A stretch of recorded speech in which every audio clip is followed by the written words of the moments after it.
So here's the kicker. The truth finally slips out, and when you know it, the money was there the whole time.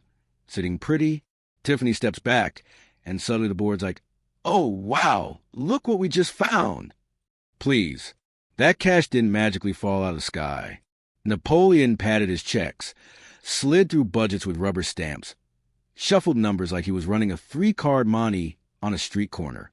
The wild part? He was doing the exact same shady maneuvers Tiffany was getting dragged through the mud for. And here's the twist. Maybe she wasn't even stealing. Maybe she just wasn't ready to flip her cards face up. Now Napoleon's frozen like, wait, so she might not have done anything? Welcome to transparency, my guy. Napoleon, let's cut the nonsense. If you're going to shine as Mr. Transparent, start with honesty. Don't roll in like some moral superhero, claiming you're the face of integrity, when all you're doing is flipping the same scam script with cleaner punctuation. Talking about being translucent doesn't mean squat if you're still moving shady behind the curtain. The only thing translucent right now is your oversized ego. You're not breaking cycles. You're remixing Tiffany's greatest hits.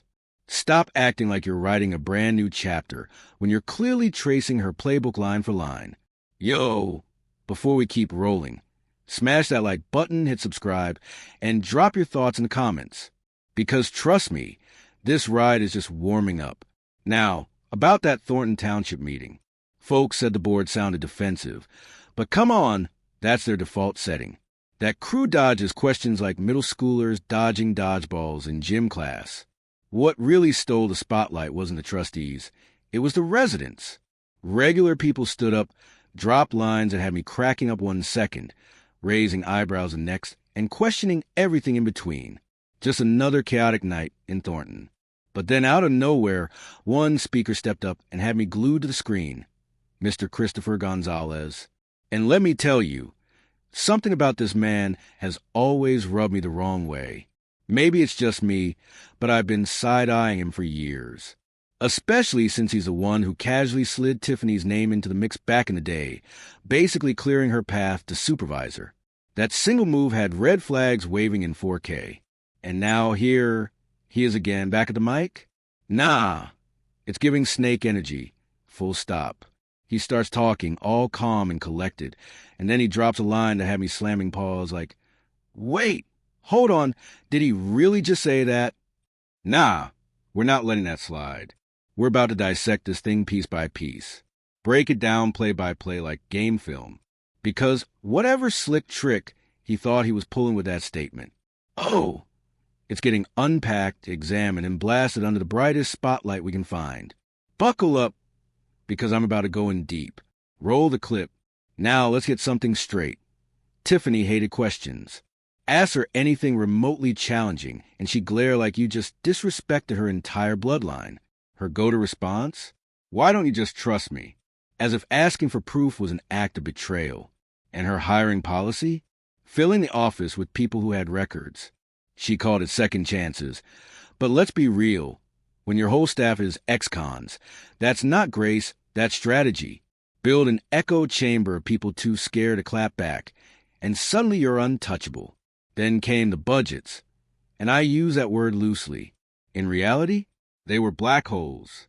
Tiffany wanted us to rubber stamp paperwork we never even saw. For all we knew, she was just writing Tiffany checks to Tiffany. No receipts, no transparency, nothing but vibes. And now the story being spun is simple. The chaos wasn't because of theft. It was because of secrecy. Nobody knew the numbers. Nobody saw the spending. But the second Tiffany's out, boom. Napoleon's getting raises. Numbers are magically crystal clear. So tell me, what's the real story here? Are y'all saying Tiffany wasn't stealing? Maybe she wasn't corrupt, just prideful and paranoid. Because if the money was always there, untouched, then maybe this wasn't theft. It was ego. I remember Tiffany swearing up and down, we have money. But the second someone pressed her for receipts, she'd snap back with, I don't like your tone. That's not embezzlement. That's arrogance. The receipts probably existed. She just thought the public didn't deserve to see them. Big difference. And now, the budget's live. The numbers are finally visible. Services aren't gutted, they're expanding. This is what I wanted from the jump. Doing more with less, moving smarter. That's why budgets matter. That's why finishing them is non-negotiable. Take general assistance. Remember Tiffany's little pet project, the tax refunds? Yeah, it's back.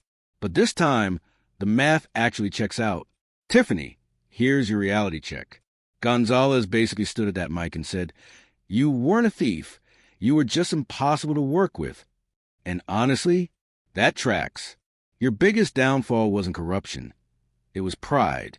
You treated questions like insults. You ran everything on ego. And when you locked down the budget like it's Fort Knox, people assumed the worst. Even if you weren't dirty, you created smoke. And when there's smoke, people assume fire. But hey, you can still spin it. Push that so-called book, milk your fairy tale. We both know it's not a real book. No chapters, no ISBN, just a Vistaprint pamphlet stapled together. Still, you can run with it. Play the martyr. Claim they punish you unfairly. Go on tour if you want. And you know what? On this Gonzalez situation, I'll even co-sign you, because for once, the math lines up. Meanwhile, Gonzalez cut the mic. You're burying yourself in real time. The crowd side-eye you like, please stop, but you just keep yapping.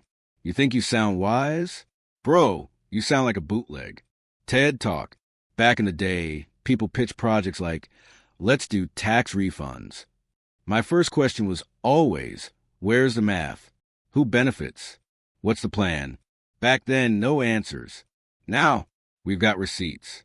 That's how you move forward. Not just board to board, but board to residents. Picture Napoleon sitting there, eyes wide, realizing, wait, so Tiffany wasn't stealing? She just hoarded the receipts. And now he's sweating, thinking, if she got roasted that hard just for being secretive, what's going to happen to me when I slip up? Lesson time, Napoleon. Transparency. Be so clear we can see your childhood trauma through your paperwork. Be a window pane, not a cinder block. At the end of the day, it all circles back to one thing. Communication. Not just among trustees, but with the people. And finally, after 63 long days, that's actually happening. Think of it like dating. You learn habits, you adjust, you grow. Unless you're out here thirsting over Napoleon, who, by the way, is married. This ain't Christian mingle. Relax. But hey, this is progress. Residents are finally included. People are in the loop. And then comes a comedy.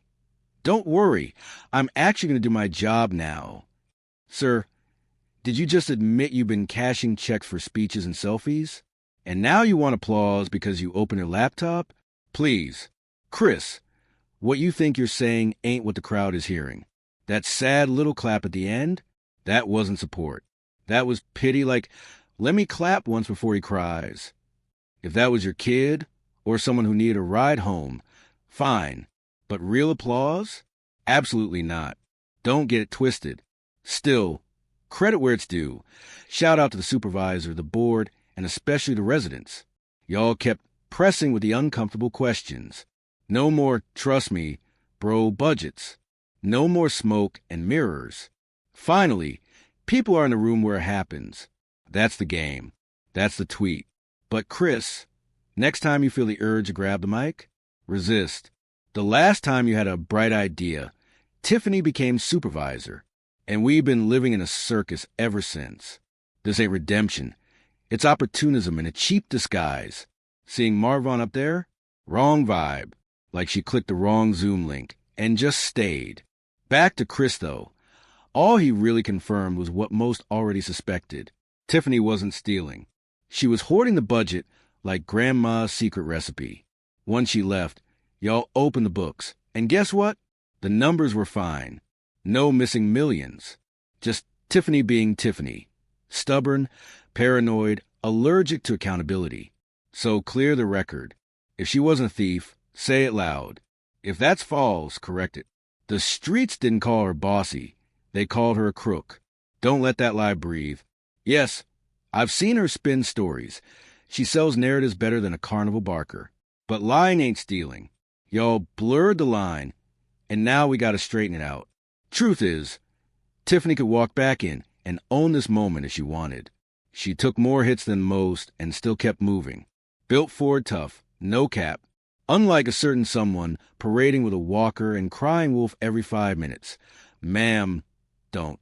You threw shade for years, then screamed harassment when folks questioned your mystery illness. Sit down. We won't name names. You like your anonymity. But Jedi knows. We all know. The math ain't matting. Receipts don't lie. Papers don't cry. Facts matter. Anyway, behave or don't. I'm not policing your chaos. But remember, Mama still loves you. Always.